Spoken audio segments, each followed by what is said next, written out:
This is the Ramana Maharshi Satsang. Listen, reflect, and deeply meditate. Know yourself and be always free and at peace. Welcome. I'm Richard Clarke. I'm not a guru or a teacher. Ramana's teaching is deep, and so I want to share it.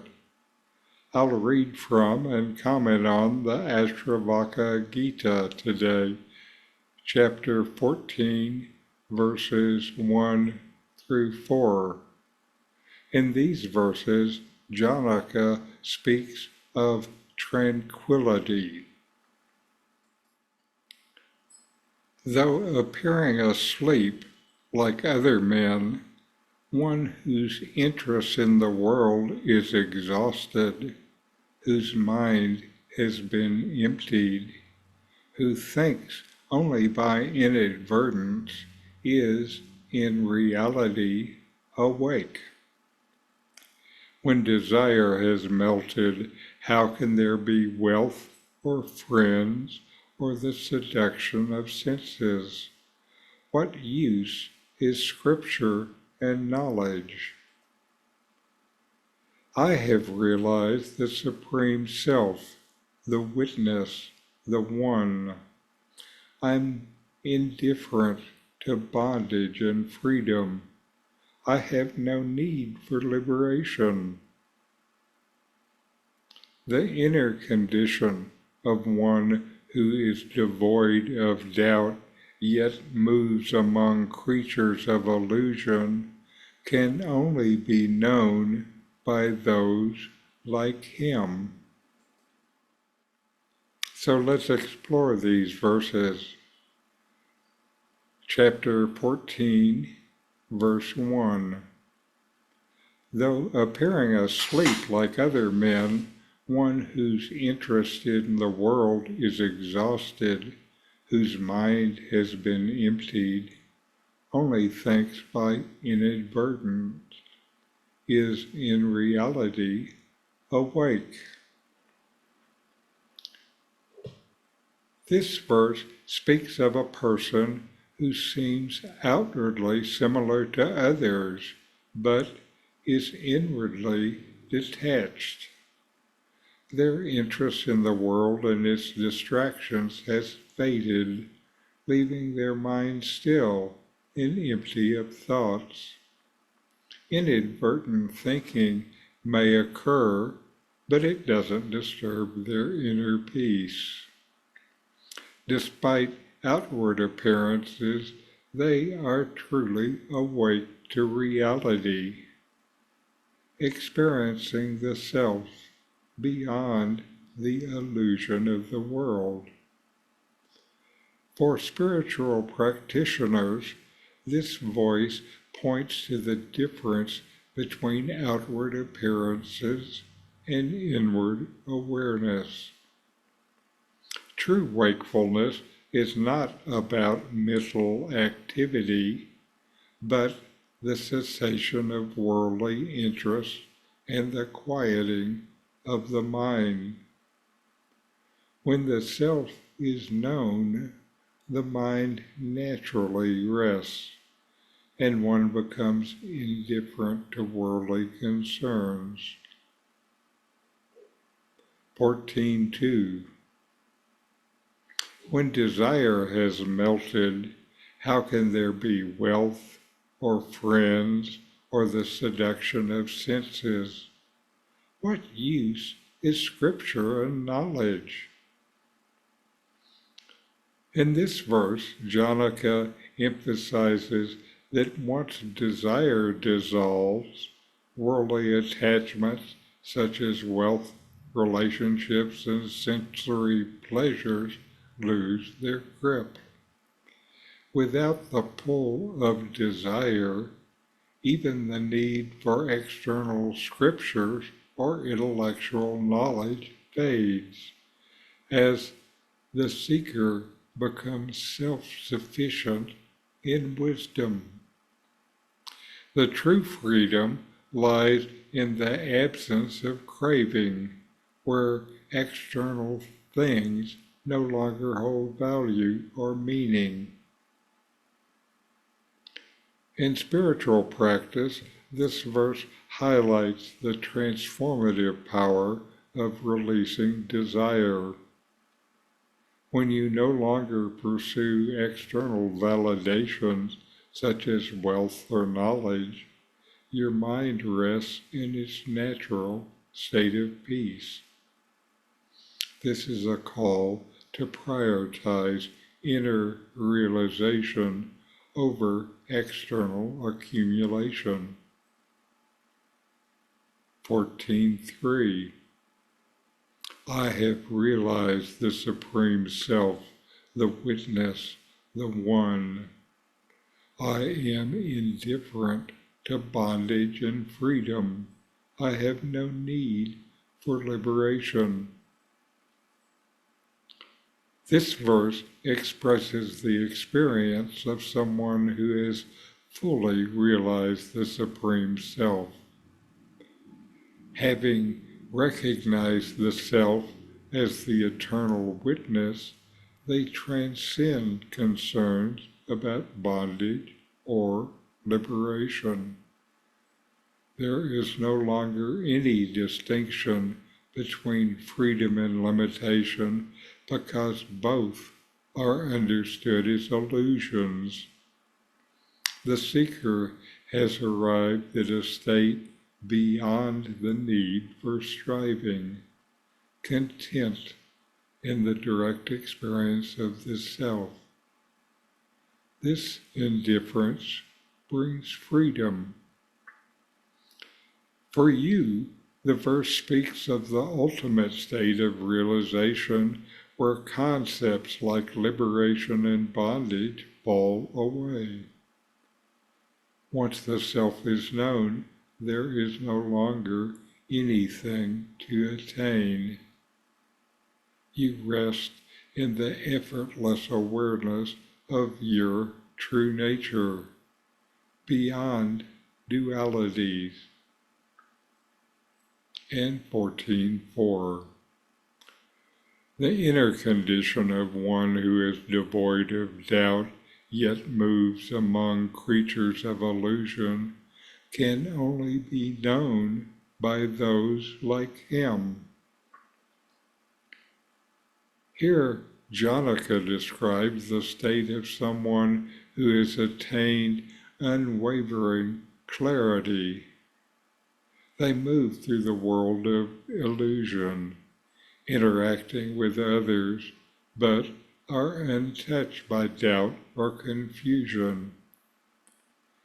Their inner state is only understood by those who have reached the same level of realization. While others may see them as ordinary, their true condition is one of abiding peace and certainty. There is nothing ordinary about this. In spiritual practice, this verse encourages you to cultivate a state of certainty. Once the Self is known, external circumstances cannot disturb your inner stillness. Those who live from this awareness may appear ordinary, but their experience is beyond what the unenlightened can perceive. The verses from the Ashtravakra Gita point you towards inner wakefulness and the release of desire. They emphasize that true liberation lies in realizing the Self, beyond concerns of bondage and freedom. Once the Self is known, the outer world no longer holds power over you, and you move through life with unshakable clarity. So know yourself and be always free and at peace. And now a video from Nome, Beyond States.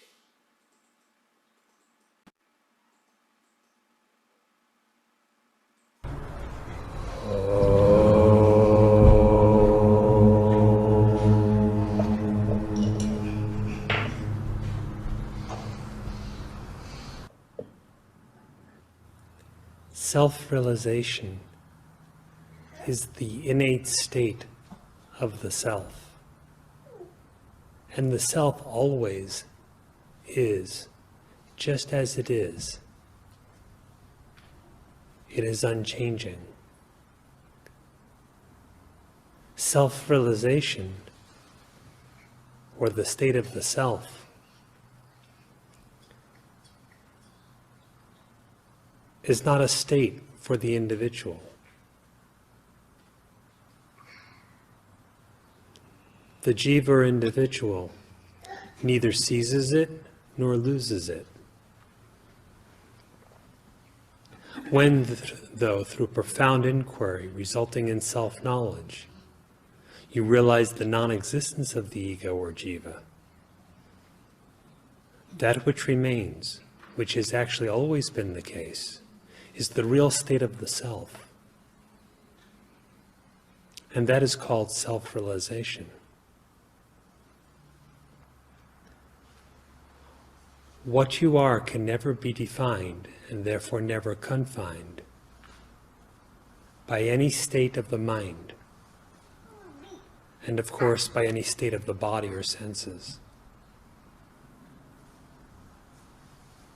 What you are, pure being consciousness, is transcendent of every state of mind, of waking, of dreaming, of deep dreamless sleep. Though you alone appear as consciousness, as all these states, this very consciousness, your true self, can never be said to be in these states. Whatever appears to you in any state of mind cannot be you, and you are free of all that. Therefore, in your inquiry to know the self, abandon the misidentification with anything, be it a thought or a group of thoughts, or a whole herd of thoughts. Abandon the misidentification with anything that appears within any state of mind.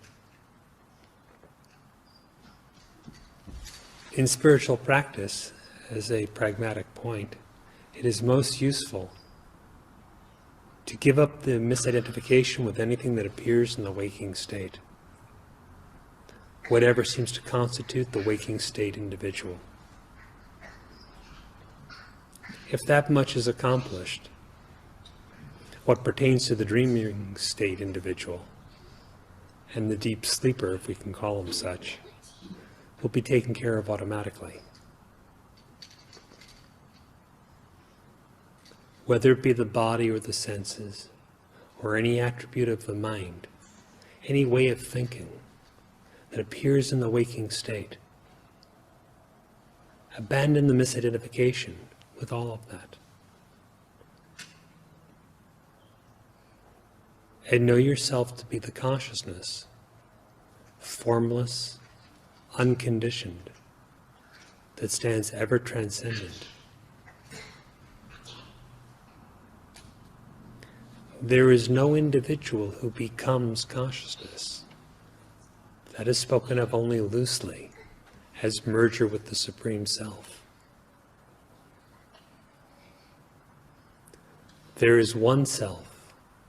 It is the infinite consciousness. It mingles with none, and none mingles with it. For it alone is the reality. And otherness, from the individual down to the forms of the world, is simply false.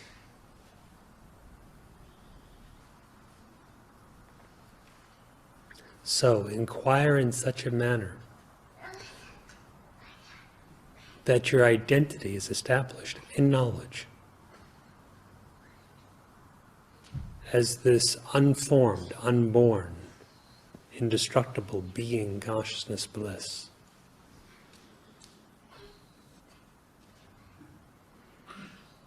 Do not so much seek a state, any kind of mental state, in which the individual can rest. For all states are changeful and unreal. How could you rest in that? Moreover, you are not the individual or ego. There can be no rest in the unreal,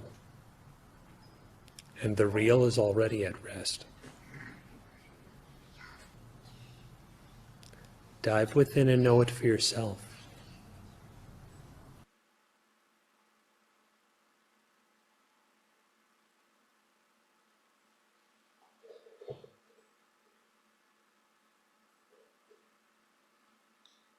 Okay, and now we are going to spend some time and inquire. You exist. Notice that you exist. You exist and you know that you exist. So inquire, investigate within yourself. How can I recognize when my mind is absorbed in worldly distractions? And how can I turn my attention back to the self?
What happens to my sense of identity when I no longer seek external sources of knowledge and validation?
What remains when I no longer feel the need to seek or strive for liberation?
How does my interaction with others change as I deepen my awareness of the self?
Who am I?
What am I? I exist, and I know that I exist, but what is the nature of my existence? What exists?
All right,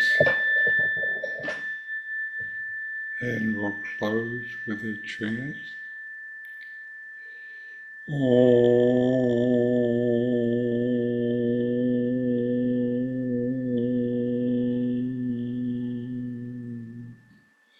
Shanti, Shanti, Shanti. Om, peace, peace, peace.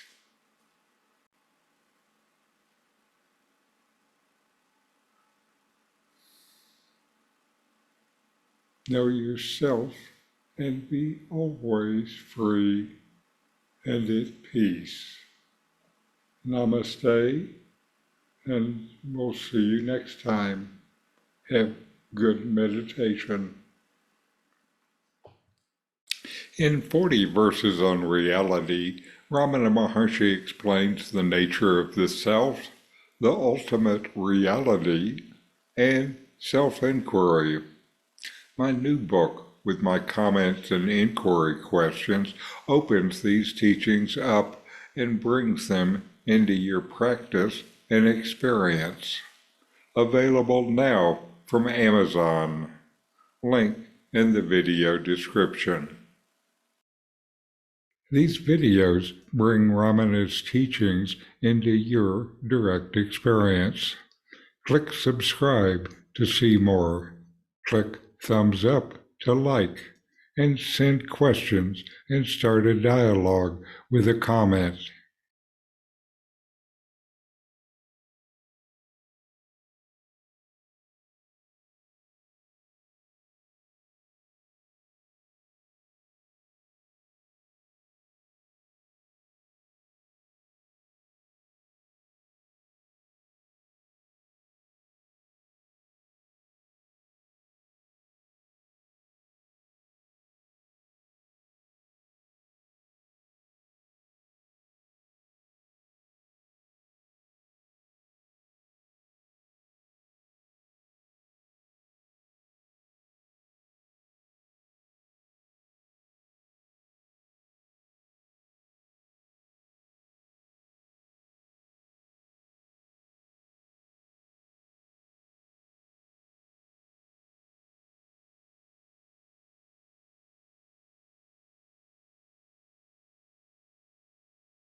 In 40 Verses on Reality, Ramana Maharshi explains the nature of the self, the ultimate reality, and self-inquiry.